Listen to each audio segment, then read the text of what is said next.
আসসালামু আলাইকুম। অনেক এর মধ্যে স্যার ম্যাডামরা আছেন।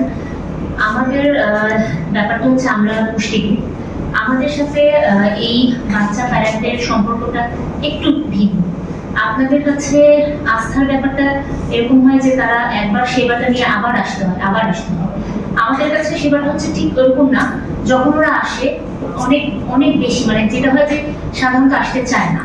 যখন ডক্টর লিখে দেয় যে নিউট্রিশনিস্টের কাছে যেতে হবে, জানতে হবে কি খেতে হবে কি, তখন ওরা আসে। এবং ডক্টর তো আবার লিখেও দেয় দুধ নিষেধ, আটা ময়দা জিনিস নিষেধ, মানে ওরা তখন ভাবে যে সবই নিষেধ করে দিল, দুনিয়ার সব, আমার বাচ্চা এমনিতেই কিছু খায় না।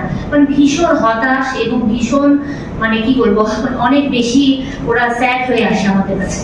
তো আমাদের প্রথমে যেটা হয় যে প্যারেন্ট গুলোকে খুব কাউন্সিলিং করতে হয়। এবং প্যারেন্ট গুলোর দুজনই যে পিতামাতা দুজনই যে একই থাকে তা না, কেউ একজন ডেনিয়ার মুডেও থাকে। অনেক সময় দেখা যায় মা থাকে বাবা থাকে না, বাবা থাকে মা থাকে না। তো তাদেরকে আমাদের এই জিনিসগুলো যে খুব তাদের যে নিউরোলজিক্যাল জিনিসগুলো পুষ্টির সাথে কতটা রিলেটেড, কতটা তাদের সুবিধা অসুবিধাগুলো অনেক ভালো করে বোঝাতে হয়। এবং বোঝানোর পর যেটা হয় যে ওদেরকে যখন বোঝায়, ওরা বুঝে, প্যারেন্টরা জিনিসগুলো বুঝে এবং তারা সেটার উপর কাজ করে। সত্যি কথা বলতে তারা খুব ভালোভাবেই কাজ করে যেগুলো তাদের দরকার এবং দরকার। এবং দেখা যায় যখন ওদেরকে আমরা অল্টারনেটিভ খাবারগুলো বলে দিই, তখন দেখা যায় যে বাদ যাওয়ার লিস্টে থেকে খাওয়ার লিস্টটা অনেক বড়। ওদের তখন মনটা ভরে যায়, খুশি হয়ে যায় যে না, এত কিছু আছে, খাওয়া যায়। কারণ ওই না শব্দটা ওরা শুনে আসে তো ওরা খুব আপসেট থাকে যে বেশিরভাগই না, কিন্তু খাওয়ার যে আরো কত কিছু আছে সেটা ওরা যখন আমাদের থেকে জানে, তখন ওদের মধ্যে একটা প্রশান্তি আসে। এবং যেটা হয় যে 15-20 দিন পরে, যেহেতু ফলো আপ যেটা হয় অন্য পেশেন্টদের যতটা ফলো আপ এই পেশেন্টগুলো ফলো আপ সেটাই করে না। কারণ এটাতে হয় কি, আমরা প্রথমেই মগজ ধুলের মতোই মাথায় ঢুকাই দিই যে কি কি ওর জন্য ক্ষতি, কি কি ওর জন্য ভালো। তো প্যারেন্ট তো অনেক বেশি সিনসিয়ারলি এটা করে এবং কনফিডেন্ট থাকে। করার পর যেটা হয় যে আমাদেরকে 15-20 দিন পরেই কিন্তু প্যারেন্ট একটা খুব ভালো ইয়ে দেয়, চাপা ও তো আসলে এখন তাকাচ্ছে, ওর আই কন্টাক্ট বেড়ে গিয়েছে। মানে ওই জিনিসগুলো যেহেতু তার বন্ধ করা হয়েছে, তো এখন আই কন্টাক্ট বেড়েছে, ও তাকাচ্ছে। এবং থেরাপিস্টও পজিটিভ একটা ইয়ে দেয় যে এখনো থেরাপিস্টে কনসেন্ট্রেট করতে পারছে, নিচ্ছে, যেটা নাকি আগেও পারছিল না।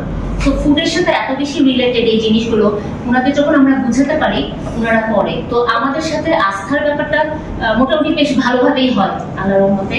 তো যেটা হয় যে হ্যাঁ, এইটা খুব লং জার্নি, এই প্যারেন্টদের এই জার্নিটা ভীষণ লং। কারণ সবসময় মানুষ কিন্তু একরকম হয় না, সামাজিকতা অনেক কিছুতে যেতে হয় বাচ্চাকে নিয়ে, আমরা বলি যেতে। এবং তখন কি করবে, একটু এরকম হবে সেটাও বলে দিই যে কোনো একটা বার্থডে পার্টিতেই গেল, স্বাভাবিক বাচ্চা তো কোনো একটা বার্থডে পার্টি যেতে পারে, সেখানে সব বাচ্চারা কেক খাচ্ছে, আরো অনেক কিছু সুইট আইটেম আছে যেগুলো দেখে বাচ্চার মন চাইবে, খাবে, করবে। তো কিছু প্যারেন্ট থাকে যে কোনো কিছু যাবোই না, মানে এরকমই। তো আমরা বলি যে না, সব বাচ্চাদের সাথে মিশতে হবে, যেতে হবে। তো সেই ক্ষেত্রে কি করবে সে, মানে হয়তো একটা দুটা চলে একদম ওভাবে করে বাচ্চাকে তো ইয়ে করা যাবে না, সেটাও আমরা বলে দিই কখন সে মুহূর্তে কোন জিনিসগুলোকে একটুখানি কোন জিনিসগুলো দিয়ে প্রোবায়োটিক বা কিছু দিয়ে তাকে এই জিনিসগুলো ব্যালেন্স করা যায়, আমরা তাদের বলি। কিন্তু তাও বাচ্চাগুলো যাতে সবার সাথে মিশিয়ে যায় এরকম। তো এরকম অনেক কিছু থাকে যে আমরা তাদেরকে পরামর্শ দিই, করে থাকি, সাহায্য করি। তো সব আপা, মানে কি বলবো, ওনাকে, উনি আমাদের কাছে একদম মানে আইডলের মতো। আমরা সবসময় দেখি যে উনি ভীষণ এটার উপর কাজ করে। আপনাদের সাথে হয়তো আমাদের সেভাবে পরিচয় বা ইয়ে হয় নাই, ইনশাল্লাহ আরো হবে সামনে। তো আপা, আপনাকে অনেক ধন্যবাদ। এবং আমাকে আপনারা যারা এইটার নিয়ে কাজ করছেন, অনেক শুভকামনা সবাইকে। আসসালামু আলাইকুম।